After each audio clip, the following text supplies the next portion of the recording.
You know what? We are honored, and I'm excited because within the last, I don't know, 24 hours, things are happening for the one and only. Joining us now, Gayle. Hi, Oh, hi. Hello. welcome. So we got Whitney Reynolds. I'm Brady. Nice to What's meet you. up? This is iHeartRadio Chicago and the Pop and Positivity podcast. And man, like you talk about a whirlwind. Like, what has the last 24 hours of your life been? My God, it's been an absolute dream. I mean, I've been doing music since I was seven, and now I'm like 17. And so I've been doing music for genuinely over half of my life. And I've been homeschooled since I was 10. So I've been really like seriously pursuing a career in music since for 7 years in Nashville, writing songs, doing the thing. And so even just performing on Jimmy Fallon, like there's genuinely been times when I've been in my room on my couch pretending to talk about my song or whatever on Jimmy Fallon or pretending to perform or be on a talk show. And so, like, I genuinely cannot stress this enough to people how legitimately it's a dream come true.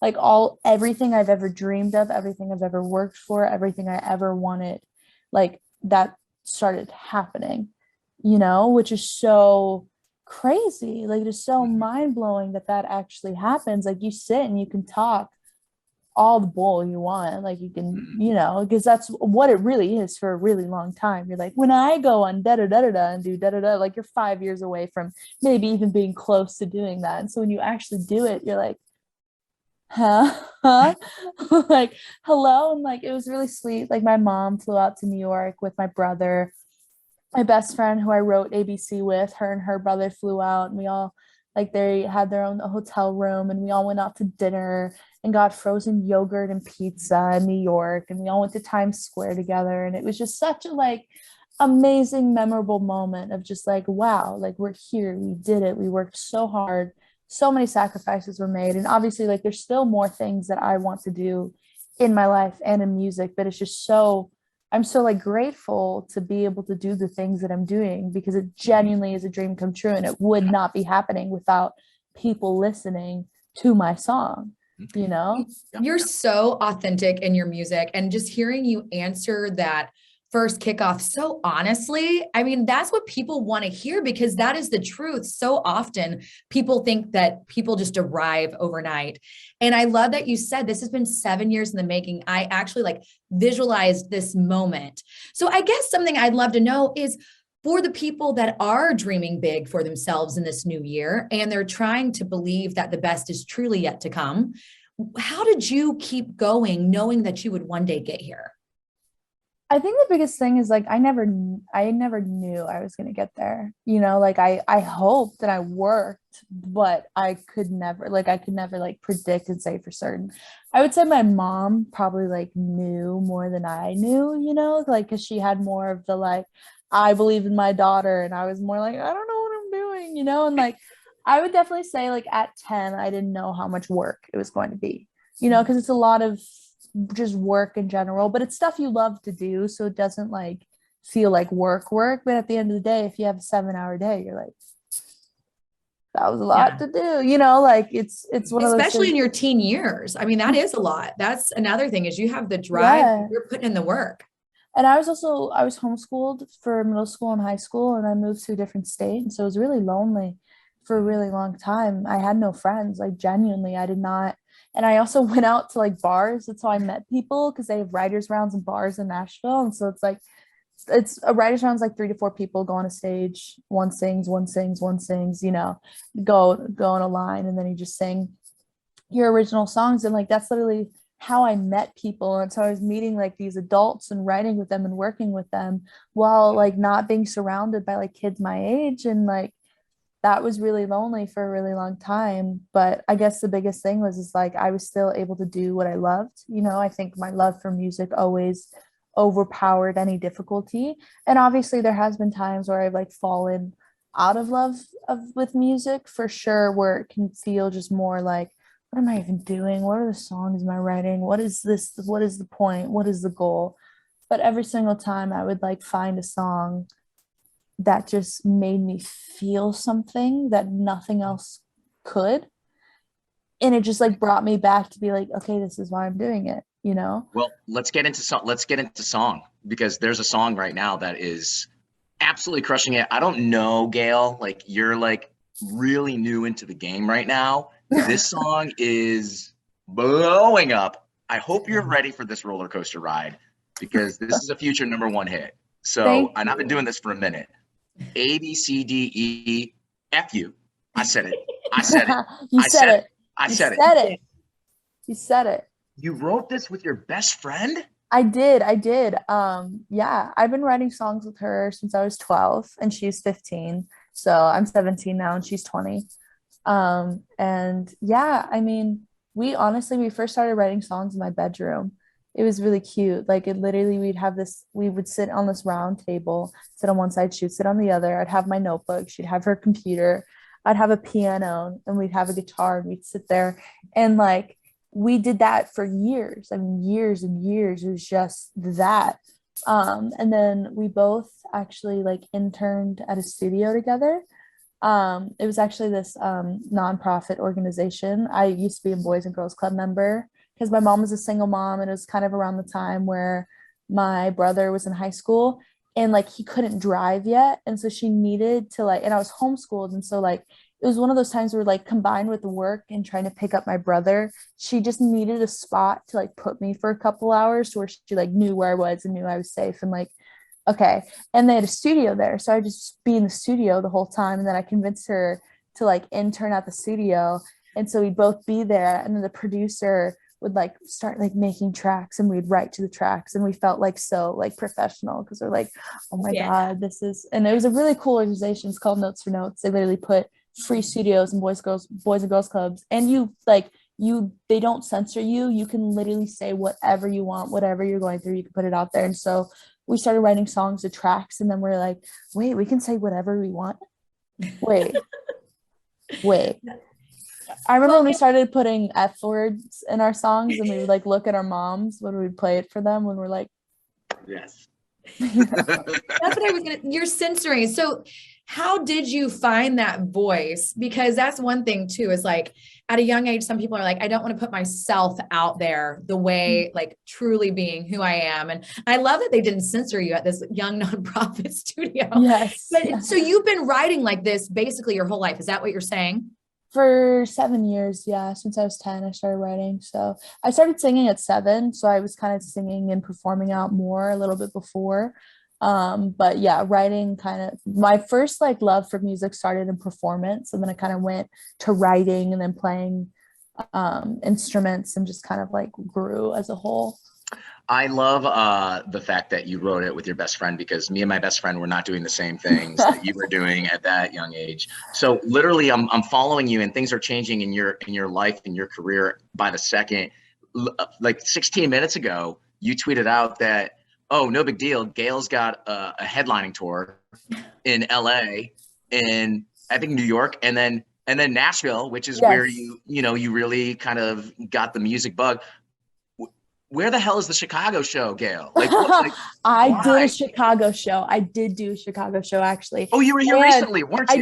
I did. I went on tour with one of my favorite bands, Winnetka Bowling League. They're absolutely amazing. Like, and seeing their show almost every single night never got boring, like whatsoever. The Chicago show was one of my favorite shows that I did the whole entire tour. I'm not was even that Shubas? I wish I knew. Yeah, maybe. Like, I wish, I'm not like totally sure with every venue I did. It was I remember there's levels, like it was a 2 level, because I remember when I looked up on stage and I saw people and I was like, hello. I was like, huh? And I didn't see them the whole show until the last song. And I was like, there's people there. And after a year of COVID, you're like, people, yay. Yes, I know. I'm like, human beings, hello. Like, how do I talk to people? How do you talk on stage? I was like, I don't know why they're the ones who gave me the microphone. I don't know why this was a mistake, but here we are. But no, genuinely, it was one of my favorite shows that I did was in Chicago. We want you to come back, but also let's go back to this whole like COVID. You're writing in this time of like with your best friend, you're doing Zooms. I was doing some research on this interview and like, what a weird time to like write a #1 and then like have it be released the way it did. I mean, I just think it's so cool because some people are looking back on this time and saying, wow, you know, this has been a really tough 2 years, but you are like making waves whenever you're on Zooms. You're like writing number ones. I mean, you know, COVID was like a struggle for everybody. What I think is going to be interesting, honestly, to see even within the next 5 to 10 years is like, we as a people and as a whole went through such a big trauma. None of us can see the long-term effects of it because it affected every single person around us. Like there's got to be something, and I think we'll see it through the generations once there's people that weren't born that had a quarantine, hopefully, you know, and start seeing like more of the trauma that we as a whole as people like all experience. But I think it's hard to really know how it affects all of us when we're only like 2 years into it. And it happened to everybody was affected by it, which also I think in a way made it easier for people too, because at least everybody was going through it. But then it was also difficult because there's different laws and regulations for everybody too, and there's different opinions, and like trying to figure out what's real and what's not. Like it's such a hard time, and it was a very like lonely time for everybody. And it was at the end of it honestly felt like Groundhog's Day, where you're living the same day over and over again. It drove me crazy, but it also was such an amazing time. My best friend actually moves in with me, and my best friend's brother is best friends with my brother, so like he moved in with us too. And I actually had another songwriter friend of mine move in with us because I had a couple friends like lose places to live over quarantine, just because a lot of places started just randomly kicking people out, and just like a bunch of things where some roommates were like, I'm going to quarantine, leave. I had no place to go. So I just let them stay at my house because like, little did they know you were like humming up a number one in there, you know? well, but it was great though, because we're songwriters. We're all writing together all the time, you know, in the beginning, you know, because we're like, we're going to write every single day. We're going to make Instagram and YouTube videos, and we're going to do it. And we did it. Like we worked out every day. We had the first solid 2 weeks. We were like the most productive, healthy human beings. And then it's like, then we realized we're going to be here for a minute. And, this pace is going to last. Yeah. I feel like Whitney, I feel like I'm not talking to a 17-year-old at all. I mean, I know that's why I feel the same way. That's a compliment. But Gayle, I mean, I do like to go on the social media every once in a while, which is my first mistake. But I want to ask a question for a friend on your Twitter. So the next single, will it be HIJKLMNO Pissed Off? You would. Will that be the next single? I'm writing that down. I'm asking for a friend. No. I'm writing that down. HIJKLMNO Pissed Off. I like it. I mean, it has a ring to it. No. I like this. No, it is not. It's see, it's definitely staying in like the angry lane for sure. It is about like a different person though, and kind of about a different thing. Like I feel like the best way to differentiate kind of the anger for me personally with these songs was like ABC. I knew I was pissed off. Like I knew he did things that pissed me off, and I didn't feel it because I cared about our friendship. But once the friendship went away, who cared? You know, like why did I need to like put so much effort into being nice and caring when he didn't care in the first place, you know? Has he said anything about the song? Like, has he said anything to you about it? He probably knows that it's for him, but has he said anything? Yeah, he definitely knows. He probably knows if he cares enough, but I blocked him on everything. I blocked him on TikTok. I blocked him on Instagram. I blocked him on his number, everything. And so unless he has like a private account, I blocked him on the private accounts too, you know? And so like, I'm onto that one too. I was done. I was over it. I was just over it. And so I feel like if he cared enough to like check up on me, probably like I feel like probably within the last like 2 months he would more likely than ever possibly know. Well, guess what, Gayle? He's turning on the radio and he's hearing your song right now. And he's like, he's definitely like driving the car. Here's the thing. Do you think he has a car? I don't know. No, that's true. Fair point. That is a hoot. Fair point. One last question for me. Yes. I love your whole message and you're keeping it real, but I want to know from Gayle, what is the one song, no matter what mood you're in, you're down, you're in the dumps, you just got out of a break. What's the one song that will always lift you up and put you in a good mood? Ooh. Oh, Thriving by Upsall. That has been one that has gotten me through a lot. Because it's basically saying like life isn't great, but I'm thriving anyways, you know? Like, because there's times where like things are just like inconveniences that happen to everybody that you're just like there's times where I got sick, right? And I just was not happy about being sick. I play that song, I actually genuinely feel better because it has this attitude of like, life is not easy. Like that's the biggest thing that I feel like, like as a general consensus, life is very difficult to manage and deal with on a day-to-day basis. And we have to do it all the time. We have to live so much, like so much. We're always living.